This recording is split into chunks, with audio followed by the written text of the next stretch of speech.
Welcome back to Awakening from the Meaning Crisis. So last time we discussed the important and foundational work of Plato. The grammar of Western civilization is basically made up of the Bible and Plato. We'll keep coming back to both of those repeatedly in certain ways. And we talked about Plato's notion of wisdom and how it involved this process of aligning the psyche so as to reduce inner conflict and reduce self-deception by bullshitting ourselves, and that how that enabled us to also achieve one of our meta desires, the desire for inner peace, but how we could also align that reduction in self-deception with getting more in contact with what's real, and that as we practice tracking real patterns in the world, we could then reflectively internalize that back on ourselves. And there was an intimate connection between how we knew the world and knew ourselves. And as we increased our ability to pick up on real patterns, we could increase our self-knowledge, reduce our self-deception, increase our contact with reality, and that would flow in the process of anagoge. And that would bring about the satisfaction of our second meta desire, which is to be in contact with realness. And so Plato has this idea of wisdom as this anagogic process, and we talked about that in connection with his great parable, the parable of the cave. I then pointed out that he had, just as Socrates was lucky to have a great disciple in Plato, Plato was lucky to have a great disciple in Aristotle. And Aristotle is pivotal for us because he lays the foundation for further aspects of a scientific approach to wisdom and meaning, and also for an important formulation of one of the ways in which we deeply connect the self to reality that we're going to talk about when we talk about worldview attunement. So as I mentioned, Aristotle was a student of Plato. He studies with Plato for about 20 years. And then at some point he breaks away from Plato, famously claiming that while I love Plato, I love the truth more.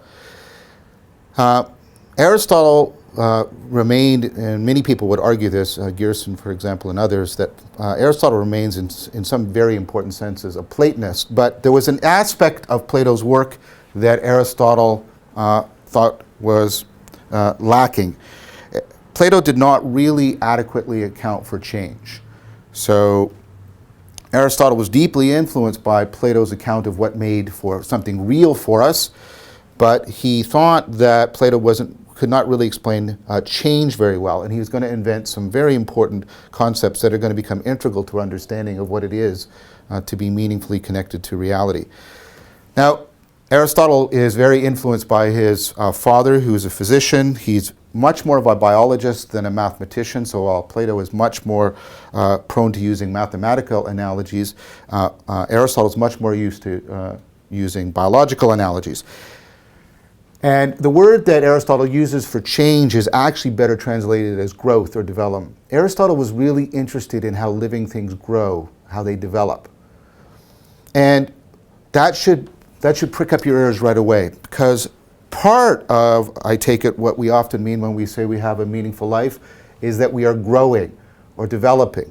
In fact, people will often use the word growth as a way of indicating an improvement in the meaning of their life and, in some sense, the developing of wisdom.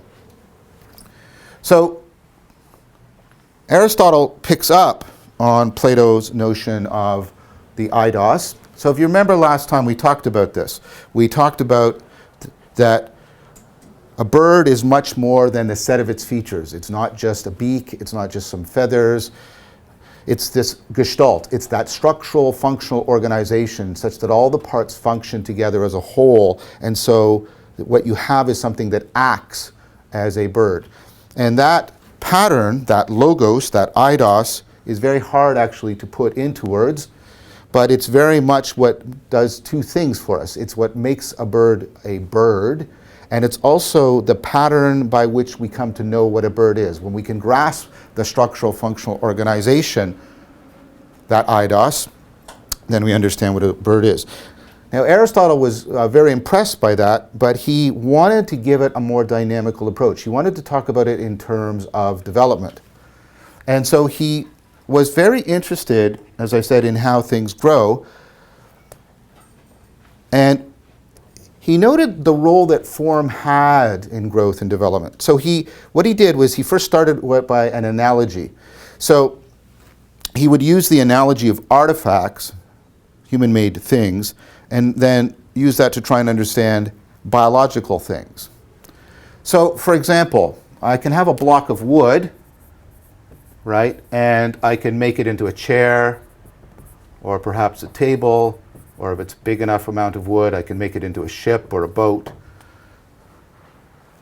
And Aristotle asked, what makes the wood behave like a chair as opposed to a table or to a ship? And this is where we get the notion of actuality from. We often use the word actuality, in fact, as a way of talking about realness. It's an actual something, as a way of saying it's a real something, as opposed to a fraud or a simulation. So, what makes a chair act like a chair?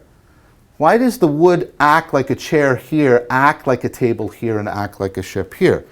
And so Aristotle said, well, first of all, this is important change, and it's a good analogy for development. When I'm making a chair, that's somehow analogous for how an organism is growing. So what is it that makes the wood act like a chair here and act like a table here? And his argument was, well, it's the form. Again, where this means eidos, not shape, although you can use shape as an analogy. This is the structural functional organization. The wood is structurally functionally organized in such a way that it will act like a chair, whereas here it will act like a table and here it will act like a ship. Now, Aristotle's point is that it's not that this doesn't play any role, but he invents this really important idea. He invents the idea that the wood is potential. These terms, actual and potential, actually come from Aristotle. We use them every day. We think they're just part of our natural grammar, but they're actually an invention of Aristotle, and we're going to see how important they are. So the idea is wood is potentially a chair, wood is potentially a table, wood is potentially a ship. Now, when that potential has a particular form given to it, then it starts acting like a chair, it starts acting like a table, and acting like a ship. And this is where we get the notion of information from. You put a form into something, and you will actualize its potential. Namely, you will give it a structural functional organization so it will start to act in a particular manner. Now, that's really important. And then what Aristotle argued is, well, what you see in living things is that they are basically doing this for themselves. So if you'll use, I just mean this as an analogy, a living thing is like a chair that is making itself. A chair, imagine that a chair could somehow start to impose a structural functional organization on wood so that it started to turn itself into a chair. That's what a living thing does. I mean, food is potential you. You put food into you, you inform it. There's a code in your DNA that ultimately puts a particular form in it that gives it a structural functional organization that becomes you. Now, of course, this unfolds across time. It doesn't happen like that, and that's why we see it as change and development. Now, this is really important, as we'll see, because it's going to be foundational to understanding a lot about how you connect to the world. So, how are we going to make use of this in talking about the way human beings are connected to reality, the way they develop and grow as cognitive agents? So what I want to do first is to step aside from Aristotle and the axial age and move into current cognitive science and talk about an important way of thinking about development and change, especially the work of Alicia Juarrero that was directly and explicitly inspired by this Aristotelian framework. So when we talk about how things change, right, we often have a model that we inherited from the scientific revolution, a model we get from Newton. And this is a model that change occurs because of causal impact. So the standard thing, here's this marker, right? I press it. Why did it move? It moved because I pushed it. It seems so obvious and non-controversial, right? So we give an explanation, what causes it to be, because it was pushed. And the idea of all change and development is there's an event A, and it somehow, right, causes event B, causes event C. Event A precedes B, makes B happen, and then B precedes C, and B makes C happen. So as Newton was engaging in the scientific revolution, this notion of how things happen was becoming prominent in him, and for the people that was going to take up the Newtonian worldview. Now what was very interesting about that, right, is that this seemed to solve a lot of problems. And this was brought out by a famous philosopher, Immanuel Kant, who Alicia Juarrero talks about. Kant was interested in why was this Newtonian model becoming so successful. The Aristotelian model had been around for thousands of years. Why was Newton's model overtaking it so rapidly? And what Kant said is, well, this does something very wonderful for us, because what it does is gives us a very simple account of how we explain things. I explain C by showing you how it was preceded by an event B that caused it, and how B was preceded by an event A that caused it. Very nice, linear, clean, and it seems to, isn't that what's happening?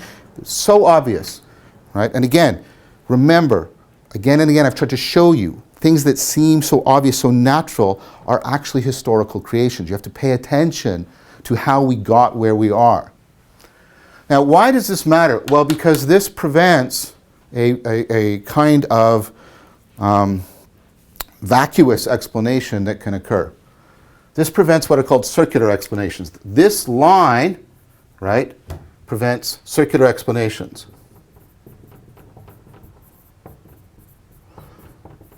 Okay, so a circular explanation is when you assume the very thing you're trying to explain in your explanation. So here's a standard kind of model. People often use this without realizing, you know, there's a triangle out here in the world. The light comes into my eye. It goes through nerve pulses. That goes into my consciousness, right? It's somehow projected onto an inner screen.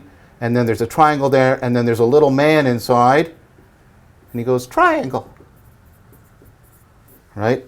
And we have updated versions of this, like the central executive and such. Right? This is called a homuncular theory. Homunculus means a little man. Now, when you present it like that, I hope you can all see why this is obviously useless. Because what you should then ask is, well, how does the little man see the little triangle inside? And then what you go is, well, inside the little man's head, there's an even smaller screen with a littler man going triangle. But how does he see? Well, triangle, triangle. You see what this is. It's an infinite regress. Because you're actually using vision to try and explain vision. Now, please remember this notion of a homuncular fallacy, because that's what this is, because while it's easy to explain, I need you to understand that we fall into it very often when we try and understand and explain ourselves. Okay, that is a circular explanation because you're using the very thing you're trying to explain in order to explain it. Kant said this Newtonian scheme is wonderful because if you stick to its grammar, if you stick to its rules, the cause has to be an independent event that precedes, right? Then you don't fall into circular explanations. That's amazing. Now, you've got some problems here. What started it all, right? And, you know, maybe God, and then Kant says no, and he's got all his arguments, and I'm not going to get into that right now. Suffice it to say that this became a predominant way of trying to explain how things work. But then Kant encountered a very significant problem. And it's not a coincidence And it has to do with the kinds of things we were talking about with Aristotle, the kinds of things that can grow, living things. Because Kant went out and he saw a tree, right? And this was very problematic for him, because trees don't follow this model readily. Because he was looking at it, he was saying, okay, well, what's making the tree? Well, it's the sunlight. Well, how does the sunlight get in? Through the leaves. So, right, what's making the leaves? Well, the tree. So the tree makes the leaves, and the leaves make the tree, so the tree is making the tree. And he coined the term self-organizing. The tree is self-organizing. Now the problem with that is, right, living things make use of feedback cycles.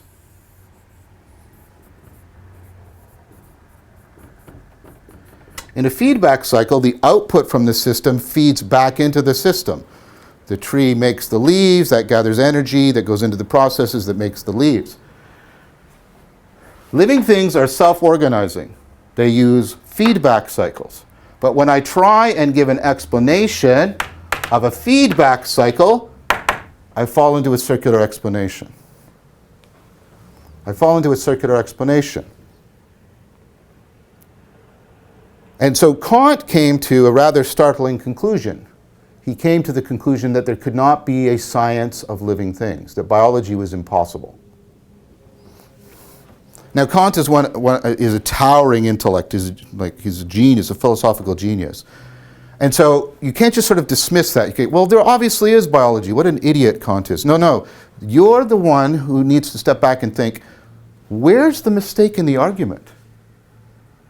Because if there is biology, and it's true that there is, and I agree that there is, right? And that living things use feedback cycles, which they necessarily do. They're self-organizing, which they necessarily are. And when I try and trace out the causation, I get into circular explanation, which seems like a necessary thing. And circular explanations are vacuous and empty. Then where is Kant going wrong? And this is what Alicia Juarrero takes up. And she said, actually, for a very long time, we had no way of solving this problem. And so there was a huge gap between our biology and our physics. Now again, why are we caring about this?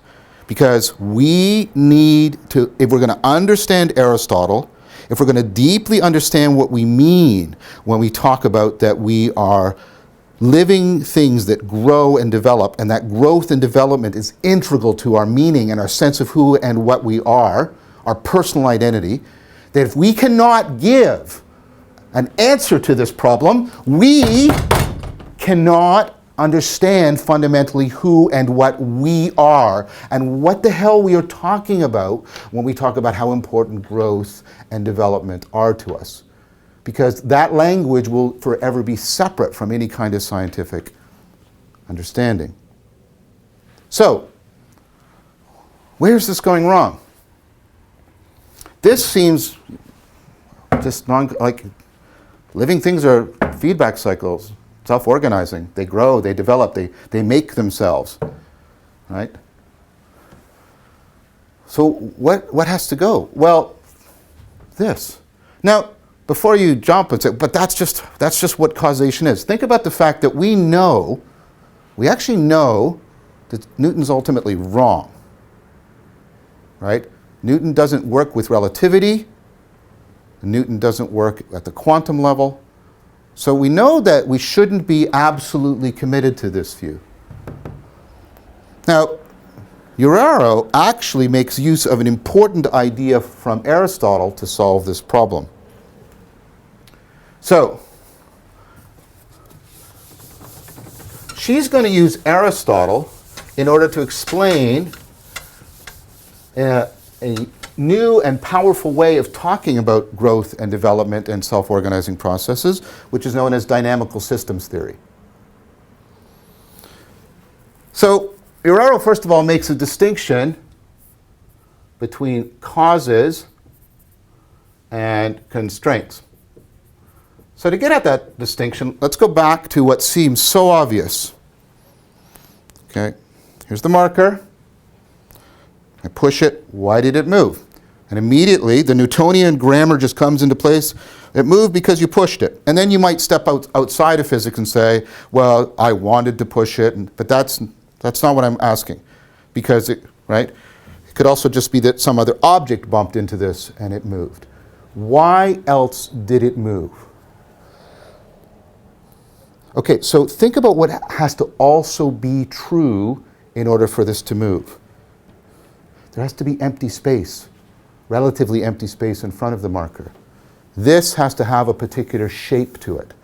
This has to have a particular shape to it. Right? Those aren't events. Right? Those are conditions. Causes are events that make things happen.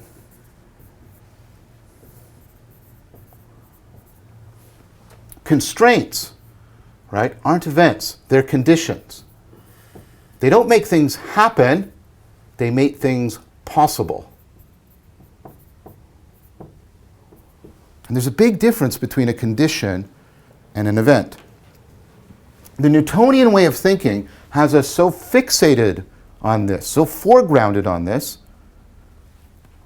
that we're not seeing this anymore. You see, Aristotle, because of his Platonic view, actually considers this more important. Why? Because when I talk about a structural, functional organization, when I talk about a pattern, I'm talking about this. This is where you will find form. This is where it's sometimes called the formal cause. This is where you will find the structural, functional organization.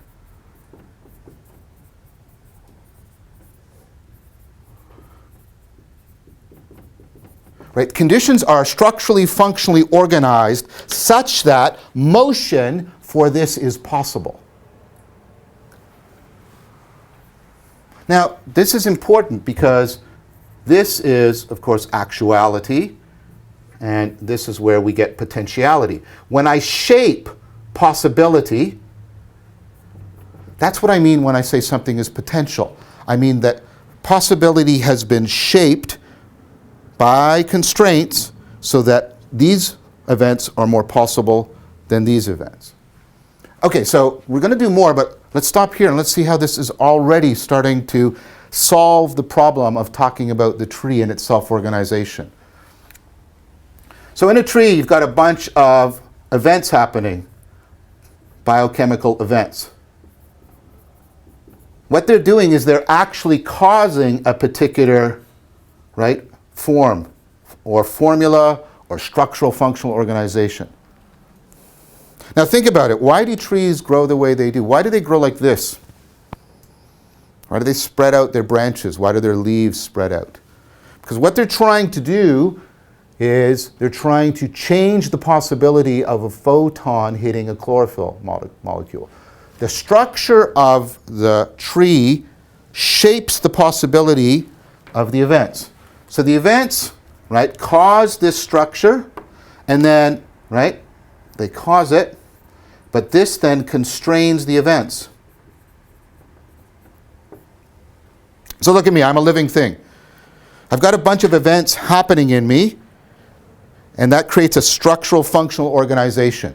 That organization creates an internal environment in which the probability of events is dramatically altered. So events that have very low probability happening out there have a high probability of happening in here. And events that have a very high probability of happening out there have a very low probability of happening in here. And that's what it is to be a living thing. The events, right, cause a structure, a structural functional organization, an eidos, a form, and then that constrains the events. Now this is not a circular explanation because I'm talking about two very different kinds of things. I'm talking about actuality and potentiality. Now, it's important to realize that the discussion of possibility, many of you were saying, oh, this is like, oh, it's so abstract, and what does this? This is actually integral to science. Okay? Science depends on there being real potential. The potentiality is a real thing. Right? So, here's the object moving around. Right? It's on the ground. Look at all this kinetic energy. Look at it moving. Look at, oh, it stopped. Did I destroy all that energy? Where did the kinetic energy go? You can't destroy energy. Well, the kinetic energy has become potential energy. If the principle of the conservation of mass and energy is real, then potentiality is real. Look at this. Look at something from Newton. Force equals mass times acceleration. Is that an event? Is it, oh, that's happening over there right now? Or does it happen every Tuesday at 4 o'clock? This isn't an event. This is, right, how things are shaped. It puts a limit on what's possible in the world. Talking about real potentiality is not talking fictional or abstract. It's a way of talking that's integral to our current science. Okay. We're still not done, though, because Juarrero points out that there are two kinds of constraints, so our explanations can become even more refined. There are constraints that make a form of event, a type of event, more possible. She calls those enabling constraints.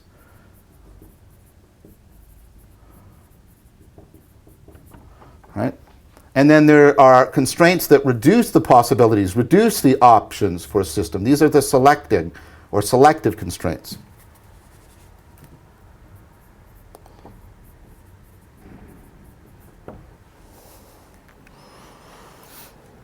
Now this is going to give us a very powerful way of understanding development. Let's use it the way Juarrero does to talk about one of the most significant theories of development and change, one of the great hallmarks of science. In fact, it's a foundational theory for the science of biology, which of course is the theory of natural selection, the theory of Darwinian evolution. Because the theory of Darwinian evolution is probably the first dynamical systems theory in science, and it is a theory that is designed precisely to account for growth and development. Obviously not within an individual, but across speciation. Okay, so let's take a look at the theory. So what you're looking for, first of all, is there has to be a feedback cycle for, right, any dynamical system theory, because we're talking about a process that's self-organizing. So what's the feedback cycle that evolution talks about? Of course, well, it's sexual reproduction. Where do goats come from? Other goats. Goats are produced. There's the product, and then it feeds back into the system and becomes the producer. Makes more goats, that make more goats, that makes more goats. That's why we call it reproduction. It's a feedback cycle. So what did Darwin realize? Well, he realized that there were selective constraints operating on that. There were conditions in the environment that reduced the options for organism. That's right. So what's those conditions? Scarcity of resources. Okay? So I've been looking at some of the theories of early life, and there's an argument by several biologists that there's no evolution for about probably 800,000 years or so, because there's no scarcity of resources when life first evolves. So life is static, because there's no scarcity of resources. Scarcity of resources means there's competition. Scarcity of resources means not everything can live. And so that reduces the options for the system. Okay, so selection, reducing options. But that's not all that's going on, right? If that was the case, everything would just die, evolution would end. And, you know, and that can happen, extinction events. But there's something else. There's enabling constraints that open up the system, open up the options. So look around. Look at me, look at other people. There's variation. There's considerable variation. Variation increases the options.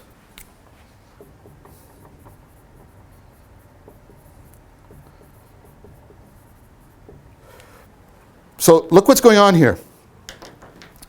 You've got this feedback cycle. As it's as it's cycling through, you've got the selective conditions reducing the options that are available, and then the variation opening them up. And you can think of it almost like an accordion model. The variation opens it up, and then as it cycles, the selective constraint pushes it down. And then from there, it opens up again, and then it gets pushed back down. And then it opens up again, it gets pushed back down. And as it cycles like this, it's constantly changing in a way to be better fitted to the environment. That's evolution, right? It's a kind of circular. Evolve is related to words like revolve. It's this revolution with change. Now notice, what I'm trying to get you to see is like, first of all, this is important. I mean, I wish I was Charles Darwin. This is one of the great, great theories. He gets to sail around the world. I mean, what a life. He gets to sail around the world, go to some amazing places, and then he comes back and makes a world-changing theory. It's amazing. But notice how much this Darwinian theory that is at the foundation of biology, how much it is beholden to Aristotle. How much it depends on Aristotelian ideas. Okay. Now, Juarrero talks about this as a virtual governor. So a governor is any device that sort of limits what you can do on a system. Like if you have a governor on a steam engine, right, it sets the range, it limits the range at which it can cycle. She calls it a virtual governor because it's not an actual machine, it's the shaping of possibility. She stops there, and work that I've done with Leo Ferraro and Anderson Todd and Richard Wu, we think she should continue to finish the metaphor. This is a virtual generator because it's a set of conditions that are generating options for a self-organizing system. And here's the idea. When you put a virtual governor systematically together with a virtual generator such that you're systematically regulating a feedback cycle,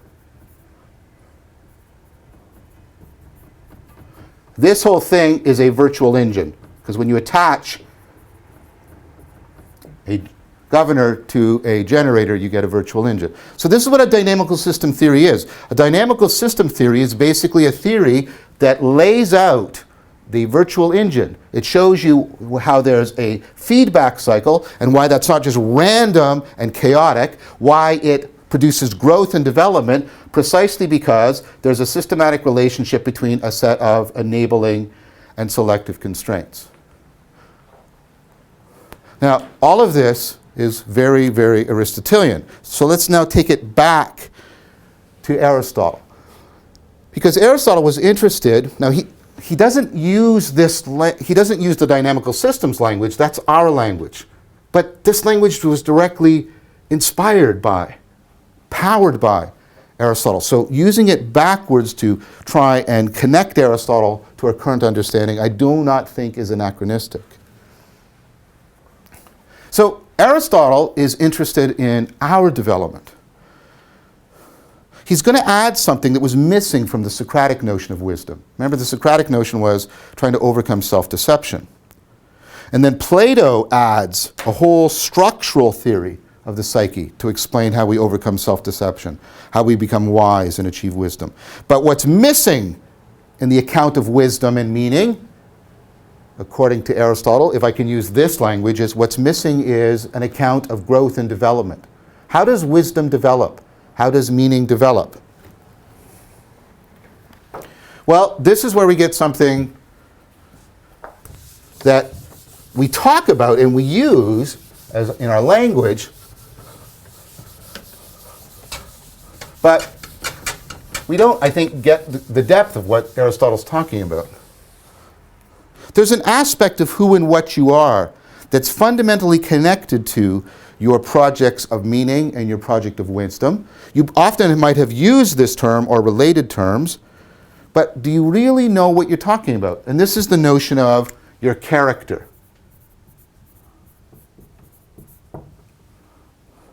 Now, first of all, your character isn't your personality, because if we're going to use these terms strictly, you're born with your personality. Personality is part of just your general constitution.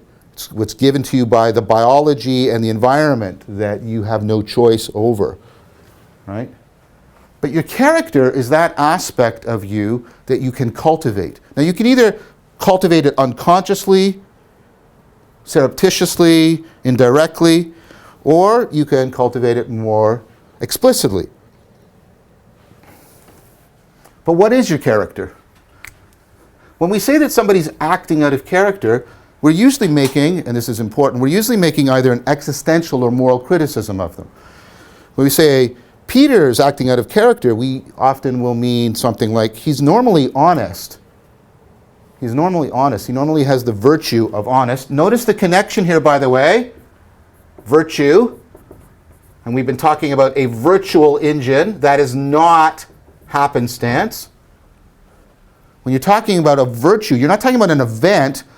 You're talking about, again, a set of conditions that have been cultivated systematically in somebody. Now that points to something, that when we're talking about character, I'm going to suggest that what we're talking about is what is the virtual engine on a person's development. What system of constraints have you identified with? And what system of constraints have you internalized that regulate your development? Let's ask a Socratic question. Let's do something that Socrates would do. We spend a lot of time on our appearance. We spend a lot of time on our status. How much time did you spend today on your character? How much?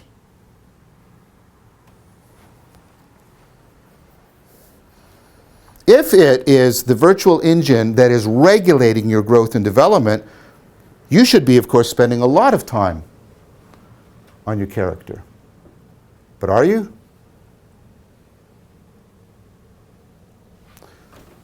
Now, Aristotle proposed ways of trying to cultivate your character. I would argue that his method, his famous method of the golden mean, is a way of trying to get you to set up conditions to cultivate your character. So, for example, what is courage? We would all like to be more courageous, I take it. Well, Aristotle proposed that it's the golden mean, not the average, that's a misunderstanding, right? Because it's golden mean, between two things. Of course, you can be a coward. You can somehow be defective by having a deficiency, but you can also be foolhardy. Right? Just running into traffic doesn't make you courageous. So what you're always trying to do is you're trying to set up a system where you're paying attention where you lack the enabling constraints, where you don't have enough generation, and also conditions where you lack the selective constraints. When you're too broadly, you have too many options that you're identifying as courage. What you have to do is you have to train yourself. You have to cultivate your character by engaging in practices that will slowly, over time, create a virtual engine. Because you are a self-organizing process. You are the source of your actions that modify the environment that then feeds back into you and changes you. And then you produce your actions, and then the environment feeds back and changes you. Here's the question I ask you. Are you just letting that run? Or are you trying to rationally and reflectively cultivate your character, structure a virtual engine so that that self-organizing process is growing and developing in an optimal fashion? Aristotle takes the question, and we use this, we even use, and I'm not saying we use it trivially, but we don't get the depth of what we're saying. One of the most trenchant criticisms we can make of ourselves, of other people, is this. Listen to my language. Listen to it. He's not living up living up to his potential. Part of what makes your life meaningful is that you have cultivated character that allows you to actualize your potential. You've created a virtual engine that regulates your development in a way in which you grow up. It's a constantly in which self-organization has been regulated and shaped into self-improvement so that your potential is fully realized. So Aristotle brings in this notion then of development and growth as part of what it means to have a meaningful life. He brings in a new aspect to the notion of wisdom. Wisdom is gaining the ability to cultivate virtues, to create your virtual engine, a set of virtues that basically is regulating your growth and development so that you actualize your potential. Again, think about it. What are you doing to cultivate your character? Because Aristotle points out there's a deep form of foolishness that comes from a lack of character. He calls it akrasia,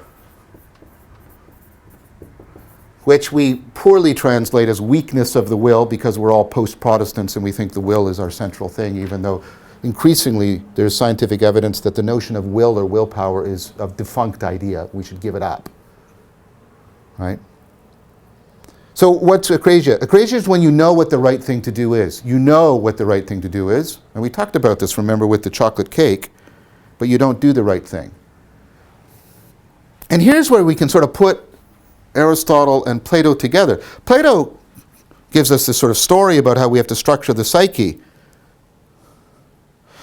But Aristotle gives us a much more penetrating analysis of what that structural functional organization is. Here's what Aristotle would say, why you're behaving foolishly. Ignorance is when you do the wrong thing because you don't know. Part of what foolishness is when you know what the right thing is and you still do the wrong thing. Here's Aristotle's answer. You do the wrong thing because although you have the right beliefs, and notice the impotence of belief here, you don't have sufficient character. You have not trained things, you've not trained skills, you've not trained sensitivities, you have not created a virtual engine that is regulating your development and growth such that you will live up to your potential. You will actualize yourself and do the right thing. So, we're starting to see, again, the deep grammar of what we talk about when we talk about meaning. And we notice now that there's this developmental aspect to it. What is it to live up to your potential? I mean, that's a phrase we use. What is it you're saying when you say that about somebody? Why does it matter so much? So Aristotle would say, let's go back to the analogy. Please always remember that it's an analogy. Let's go back to the analogy of a man-made thing. Okay? How is it when we know when something has been well made? What makes something a good knife? Right? Well, when it has a structural functional organization,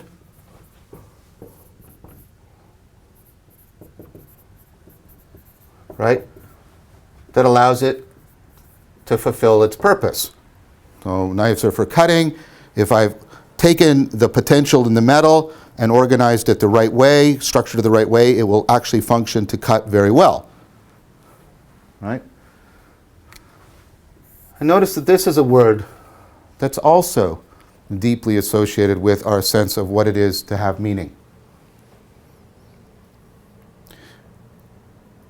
So Aristotle asks, well, what can we do with this analogy? Human beings aren't made the way knives are made. We're self-making. And here's an important idea. We're self-making. We're not just self-organizing.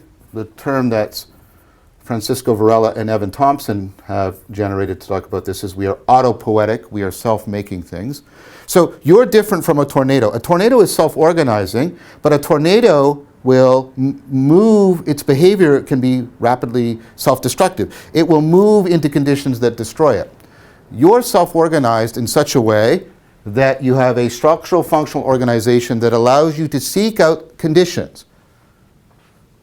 So the tornado does not seek out the conditions that will protect and promote its own self-organization. It's not self-making. You are self-making. So here's the interesting thing, and this is a brilliant idea that Perl brings out in his book, Thinking Being, right? In living things, right, the purpose of the thing is its structural functional organization. It's a self-making thing.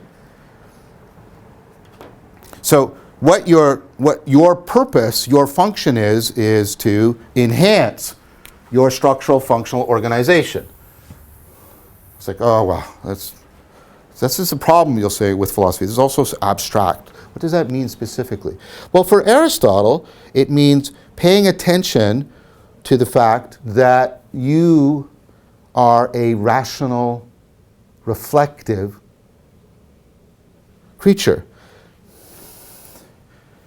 You're unlike a plant. A plant has this, but all it basically does is actualize its ability to sort of digest.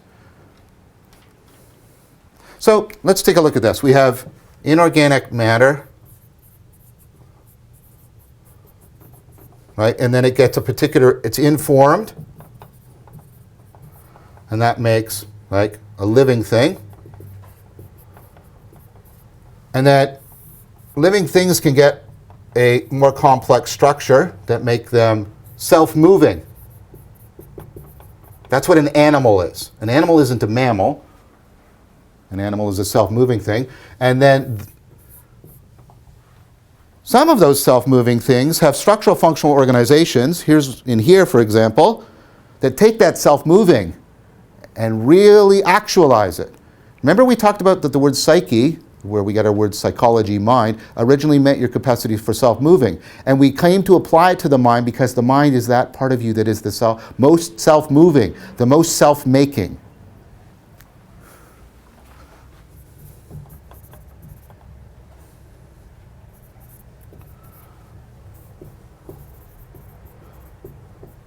You're a mental thing, a psychological thing. But is that enough? No, we're getting from Socrates and Plato and Aristotle, you can optimize that. You can take charge of that. You, unlike other organisms, you can do the actual revolution on yourself. You're capable of cultivating your own character rationally and deliberately. You can become, right, a rational thing.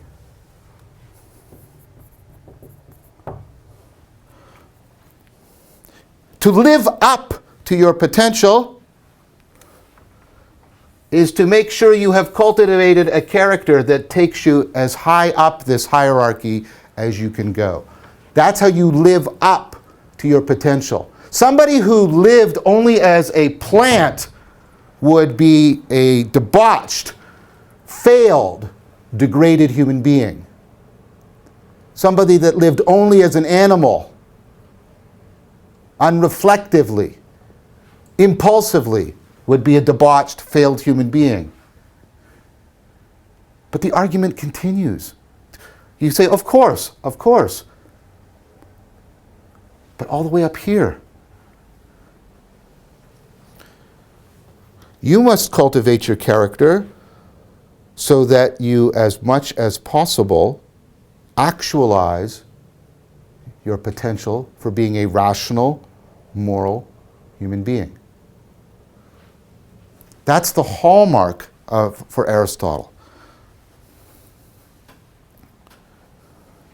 You become a good person if you actualize, if you inform your being with a virtual engine that realizes those things that are distinctive of our humanity. What makes us different from the plants, the animals, the other creatures that just have minds? What makes us different? We understand that we have always, and we still do understand ourselves in contrast to the other things we find around ourselves. Why am I more valuable than this table?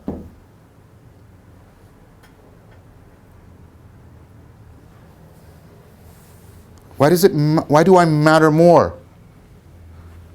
Because there are things that can be found in rational beings, things that we find intrinsically valuable and important that cannot be found in merely mental things, and all the way down.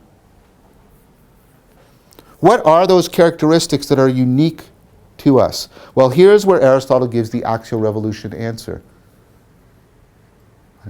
Your capacity for overcoming self-deception, your capacity for cultivating your character, for realizing wisdom, and for enhancing the structure of your psyche and your contact with reality. That's what rational means. This sounds, if I hadn't said all of this, what I'm going to say now would sound trite. Your purpose is to become as fully human as possible.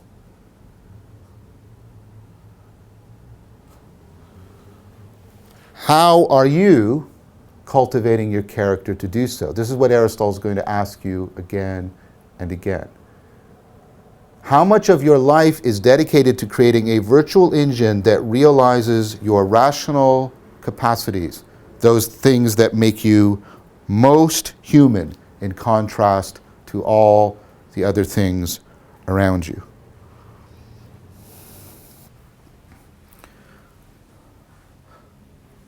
So, Aristotle has developed this very impressive theory of wisdom and character, growth and development. One of the things we could use today is to go back and make use of this so we can reanimate, rejuvenate these terms that have become tired and superficial. We have no alternative terms for describing our lives, for the meaning in our life. We talk about purpose and living up to our potential and growth and development, and which blah, blah, blah, blah, because we don't have any depth to these terms. One of the things we can use Aristotle to do is to go back and deepen what those terms mean for us, rejuvenate what they mean for us. But I want to continue on and to talk about this development that's occurring in the axial revolution. And I want to talk about how Aristotle helped further the historical process by which he contributed to our cultural grammar of what it is when we're talking about meaning, purpose, wisdom, self-transcendence. And so what I want to look at next time when we're together is I want to look at Aristotle's account of a worldview and what a worldview is and why it matters so deeply to our self-understanding and our existential meaning. Thank you very much for your time.